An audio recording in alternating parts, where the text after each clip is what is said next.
Milhões de brasileiros no escuro. O apagão de energia elétrica atinge 18 estados. Centenas de cidades. Nossos repórteres mostram como foi a madrugada de caos e de medo. Num hospital sem gerador, os médicos usam respirador manual em bebês da UTI. A usina de Itaipu para pela primeira vez em 25 anos. Estações de tratamento de água também são desligadas. Depois de um dia de incertezas e muitas reuniões, o governo chega a uma conclusão. A de que o problema foi um curto-circuito nas linhas de transmissão por causa do mau tempo. Tudo sobre o apagão agora no Jornal Nacional.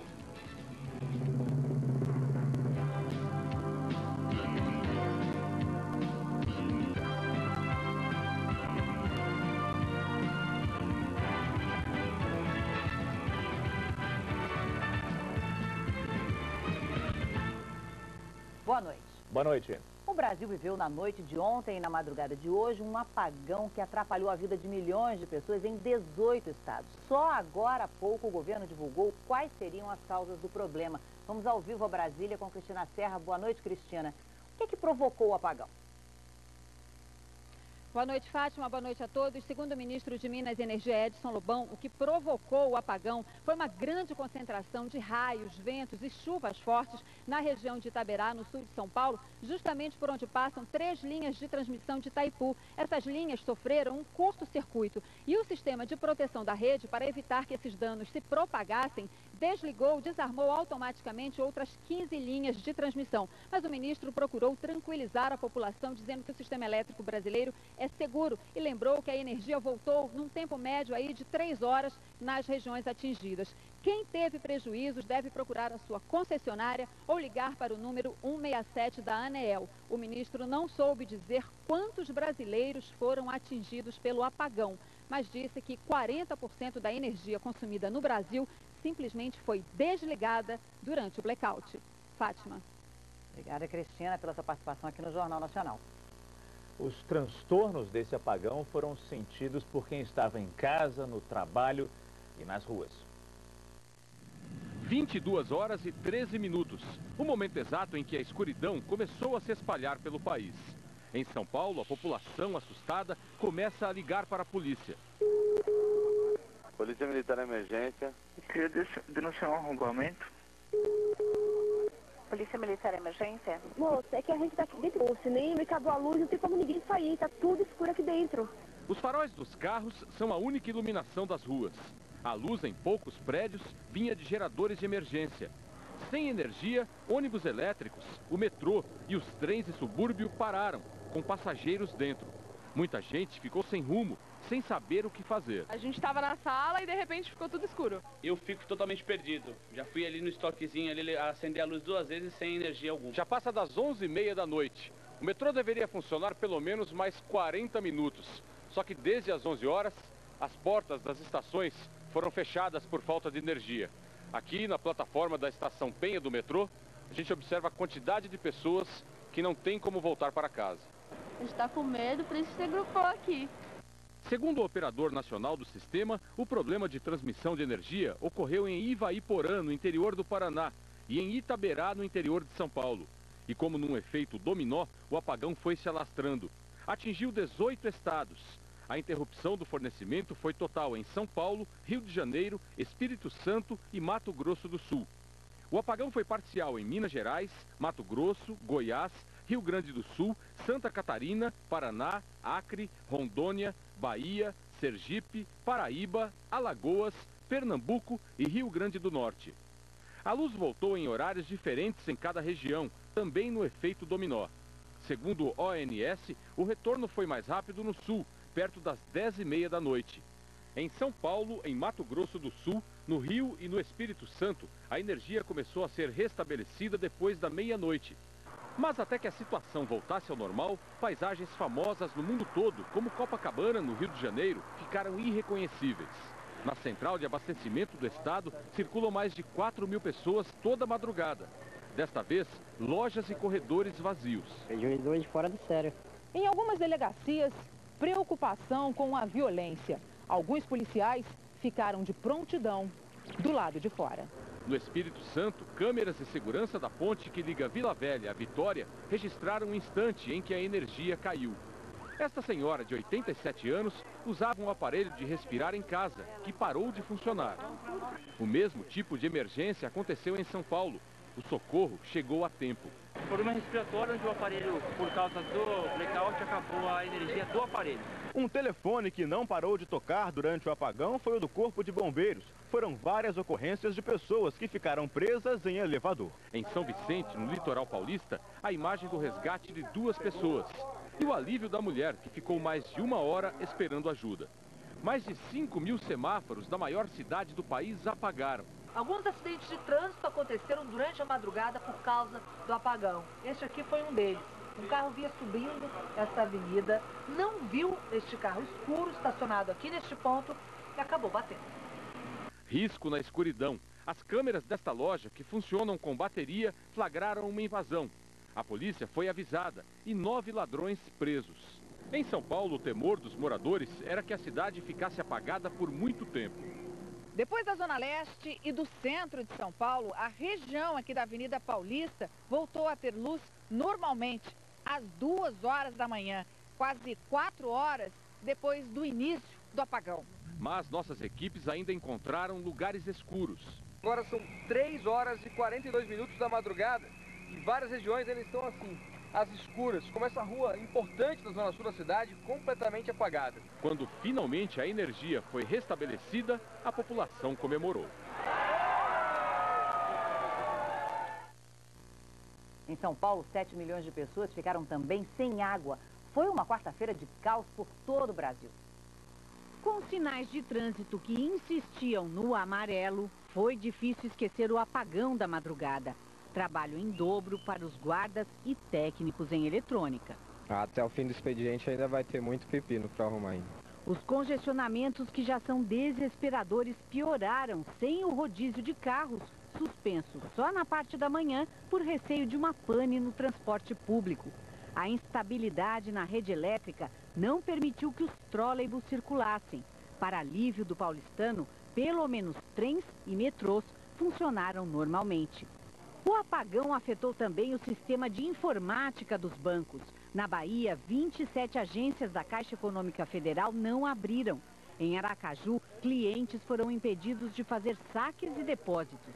No Recife, pela manhã, algumas agências bancárias funcionaram parcialmente. Caixas eletrônicos não puderam ser usados. Neste restaurante em Vitória, peixes e frutos do mar foram para o lixo. Na sorveteria, os picolés derreteram. Em São Paulo, o ventilador era uma tentativa de salvar chocolates finos da falta de ar-condicionado no shopping. Mas isso não era o pior.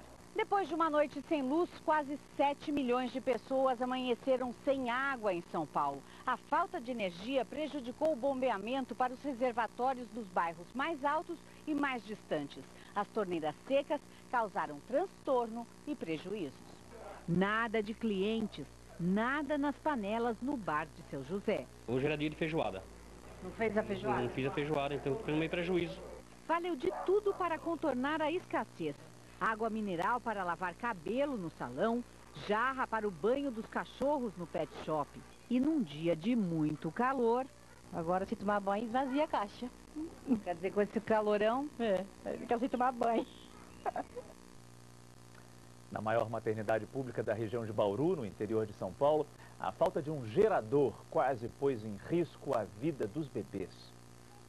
A minha maior vontade é de ter meu filho, mas eu não posso. Só hoje de manhã, Melise soube que o filho recém-nascido tinha sido transferido para um hospital. Não ter um gerador, sabendo que tem crianças que dependem da energia para viver, é um absurdo enorme, é revoltante. Durante a madrugada, os equipamentos da UTI neonatal pararam. Você tem os aparelhos de monitorização cardíaca, você tem o respirador, que é o principal, que causa preocupação, que ele tem uma bateria que dura 3 horas e depois disso ele para. Médicos e enfermeiras chegaram a usar um respirador manual nas crianças e, diante da situação desesperadora, decidiram pedir um gerador emprestado à TV Tem, afiliada da Rede Globo na região. Não, liga nessa aqui mesmo, pode ligar aqui. Vamos organizar agora, qual é o próximo que vai ligar? Esse daqui, ó. De acordo com o interventor da associação que administra a maternidade, no projeto de reforma do hospital já estava prevista a compra de um gerador de energia elétrica, mas o apagão pegou todos de surpresa.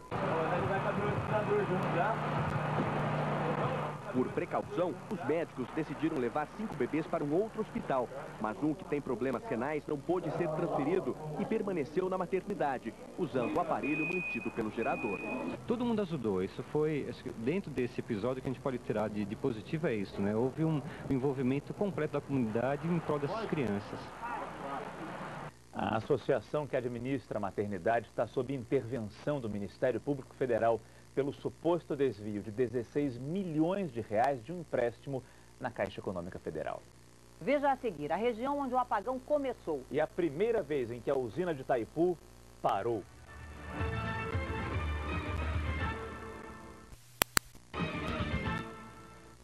Autoridades do setor de energia apontaram o interior de São Paulo como a origem do apagão.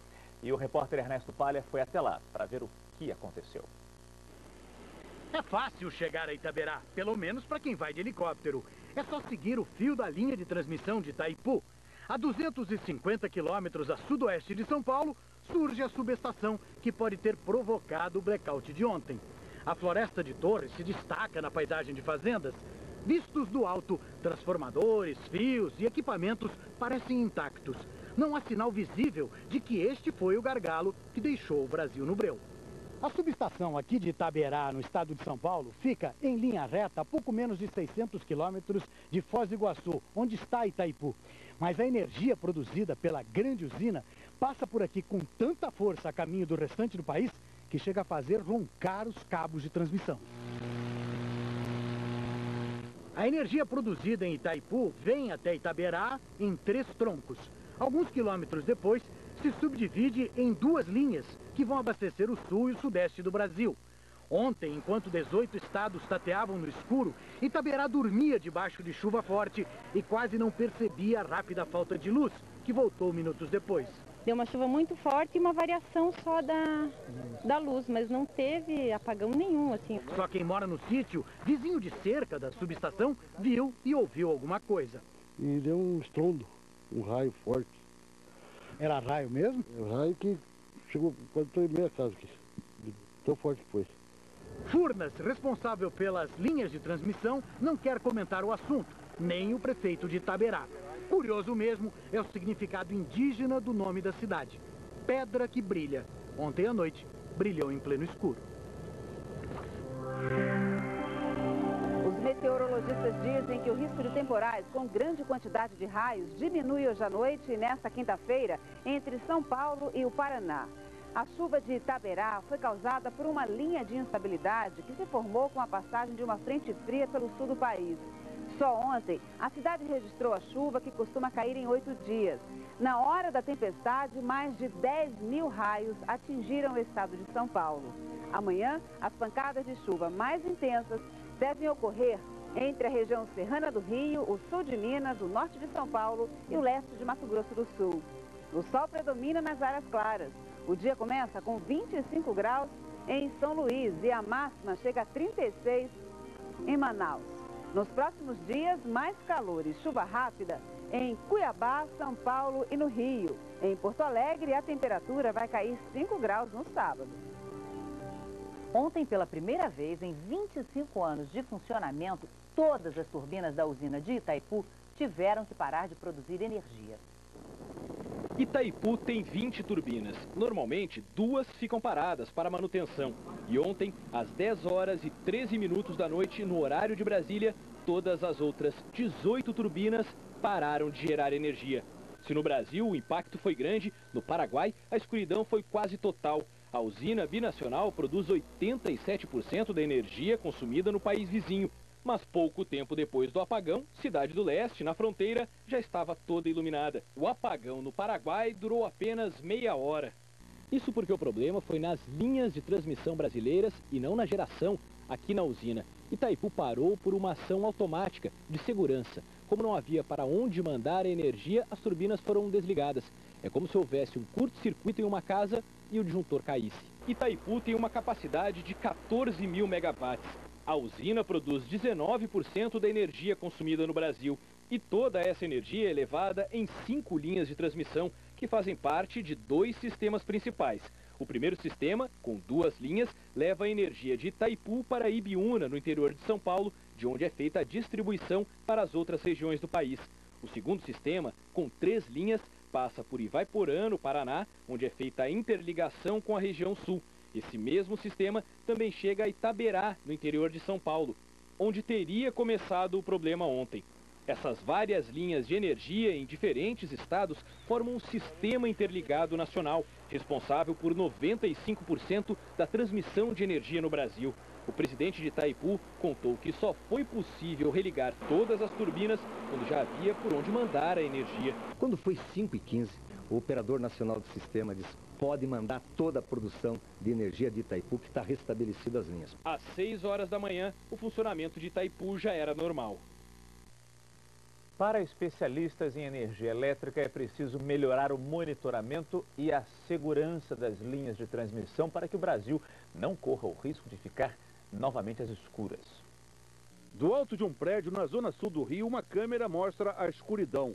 E você vai acompanhar agora em segundos o que na vida real demorou horas. A luz volta aos poucos e finalmente ilumina a cidade.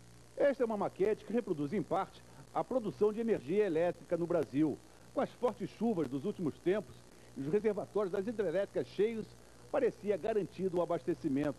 Mas com o apagão, hoje técnicos, professores e especialistas chamavam a atenção que é preciso bem mais do que isso para garantir que a energia chegue a cada casa do país. E com as usinas longe dos grandes centros consumidores, as linhas de transmissão são um ponto mais vulnerável, segundo o professor Luiz Pinguelli Rosa. Para ele, são necessários mais pontos de monitoramento de problemas na rede. É preciso mais pontos de medidas ao longo das redes de transmissão, principalmente as mais longas, para se poder acompanhar melhor o que acontece e fazer uma gestão melhor dessas redes. Certamente isso pode otimizar e evitar, não digo acidente de algum tipo pode ocorrer, mas não dessa dimensão. Fala-se em 60 milhões de pessoas atingidas, isso é uma proporção enorme. Os especialistas concordam, a transmissão interligada é a mais adequada ao Brasil, um país com dimensões continentais e usinas de diferentes tipos, espalhadas por todo o território nacional. O que precisa melhorar é a segurança no sistema. Linhas de transmissão foram construídas e não se colocou todas as possibilidades de colapso dessas linhas. Outra solução para este engenheiro é usar grandes e pequenas usinas simultaneamente. Deve-se buscar usinas de menor porte, próximas ao centro de carga, que não requerem, então, linhas de transmissões extensas e sejam possíveis de utilizar sem instabilidade no sistema. Daqui a pouco, as explicações das autoridades sobre o apagão. E os reflexos da falta de energia no sistema de transporte. O caminho de volta para casa foi difícil. A central do Brasil, de onde chegam e partem os trens metropolitanos, ficou às escuras e fechou.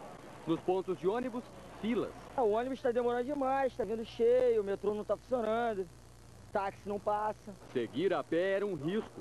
Eu fiquei com medo de assalto, como outras pessoas ficaram todas nas marquises aqui. Muitos procuraram abrigo em restaurantes e bares que só ficaram abertos com luz de velas. Comerciantes improvisaram para não perder a mercadoria e para fazer as contas. Com máquinas de cartão desligadas, o cliente saiu sem pagar. Foi um prejuízo grande, não há dúvida nenhuma. Delegacias também ficaram às escuras. Esta chegou a ficar fechada. Os bombeiros tiveram uma grande quantidade de chamados durante o blackout, principalmente para atender pessoas presas em elevadores. Além disso, ficaram de prontidão aqui no quartel central, com grandes geradores de energia alugados pela Secretaria Estadual de Saúde para socorrer hospitais e maternidades que estivessem em dificuldade para manter UTIs e centros cirúrgicos em funcionamento. Os equipamentos não chegaram a ser usados, apesar de um dos hospitais da rede estadual ter ficado sem energia. 3 pessoas morreram durante a noite, mas segundo o governo, as mortes não têm relação com o apagão. Em muitas unidades, exames foram suspensos até hoje de manhã. Eu vou ter que passar a noite aí, entendeu? Aí de manhã eu vou ver como é que vai ficar a situação aí, né? Se eles vão tirar a radiografia para poder ver se vai engessar ou eu vou para casa com a tala mesmo. Quando o dia amanheceu, os trens voltaram a funcionar com 2 horas de atraso. O metrô circulou, mas com intervalos maiores do que o normal. Com mais ônibus nas ruas e os sinais ainda desregulados, o trânsito ficou complicado. Geralmente chego aqui mais ou menos às 15 para as 8. Hoje eu estou chegando 8h35. E o apagão acabou deixando um outro problema. A queda de energia paralisou os sistemas de abastecimento de água do estado. A recomendação agora é economizar pelos próximos 3 dias. O governo demorou mais de 20 horas para divulgar as causas do apagão. E no começo da tarde, a cúpula do setor elétrico foi chamada para uma reunião com o presidente Lula. O país amanheceu com a energia restaurada em todos os estados, mas as informações ainda eram pouco precisas. Ontem à noite, assim que soube do apagão, o ministro de Minas e Energia, Edson Lobão, afirmou que o mau tempo teria provocado o blackout. Imagina-se que questões atmosféricas, tempestades de grande intensidade, possam ter contribuído ou determinado o desligamento das linhas de Itaipu. Já o diretor do Operador Nacional do Sistema, Eduardo Barata, que coordena todo o sistema elétrico brasileiro, em entrevista por telefone ao Jornal da Globo, não tinha uma explicação precisa. É possível que descargas atmosféricas possam ter sido a causa desse problema. Quase 12 horas depois do apagão, as dúvidas permaneceram. Então nós tivemos uma contingência, nós podemos chamar de tripla, e que é uma contingência bastante severa para um sistema que normalmente ele é projetado para contingência dupla, não tripla, né? Secretário, na prática é o quê? E o desligamento de 3 linhas simultaneamente. O presidente Lula determinou que ninguém mais falasse sobre o assunto e que todos aguardassem a reunião do Comitê de Monitoramento do Setor Elétrico no fim da tarde de hoje, quando, aí sim, o governo teria uma explicação definitiva sobre as causas do apagão. O presidente Lula admitiu que também não sabia o que aconteceu. Eu não posso dizer que foi um raio, não posso dizer que foi um vento, não posso dizer que foi um erro humano, enquanto eu não tiver, a informação concreta e objetiva do que aconteceu. 2 coisas estão certas. Não faltou geração de energia e o problema, não foi de falta de linha para interligar, porque elas estão interligadas. Além disso, se eu falar, eu estou chutando e eu não vou chutar nesse assunto. A reunião com o presidente Lula só terminou agora à noite e o ministro de Minas e Energia deu as explicações sobre o que provocou o apagão. O que aconteceu foram descargas atmosféricas, ventos e chuvas muito fortes na região de Itaberá, em São Paulo. Houve uma concentração destes fenômenos atmosféricos ali, o que provocou um curto-circuito nos 3 circuitos que levam a Itaberá, que vem de Itaipu. Eu tenho condições de dizer ao povo brasileiro que esteja tranquilo, que o sistema que temos no Brasil é bom. Houve um acidente? Houve. Uma das máquinas perfeitas que a humanidade criou é o avião, e o avião também cai. O sistema elétrico em toda parte do mundo tem seus defeitos e os seus acidentes. Daqui a pouco, a oposição cobra explicações sobre o apagão. E o governo diz que foi um incidente isolado.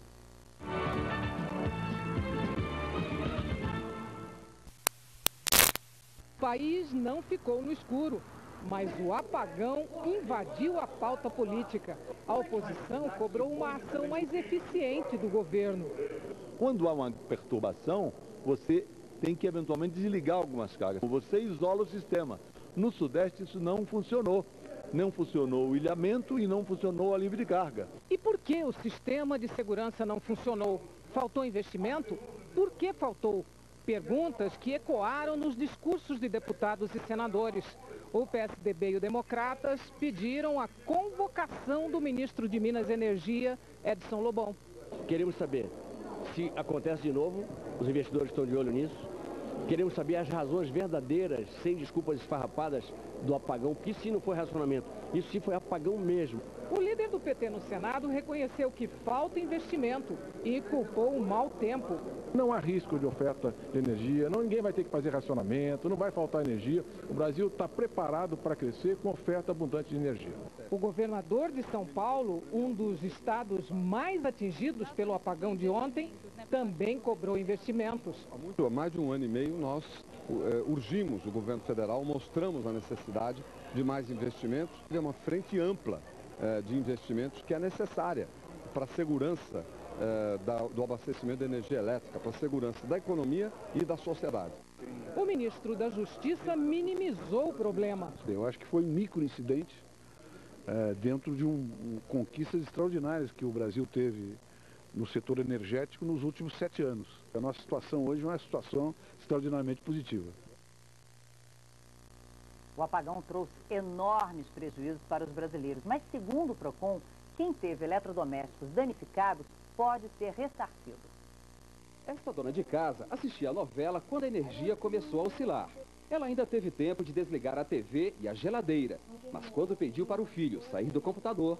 Ele falou assim, já desliguei, mas eu acho que já foi, porque está fedendo queimado aqui. As variações bruscas de energia são um verdadeiro teste de resistência para os aparelhos elétricos. Ele pega fogo devido a essa elevação de tensão dos equipamentos, e esse fio interno desses componentes são muito fino e a isolação não suporta aquele aumento de temperatura, então isso pode pegar fogo. O apagão trouxe enormes prejuízos. No Rio de Janeiro, um apartamento pegou fogo assim que a energia foi restabelecida. Os indícios apontam que uma sobrecarga elétrica provocou o curto-circuito na cozinha. A sensação de não ter casa é horrível. E hoje eu não tenho casa.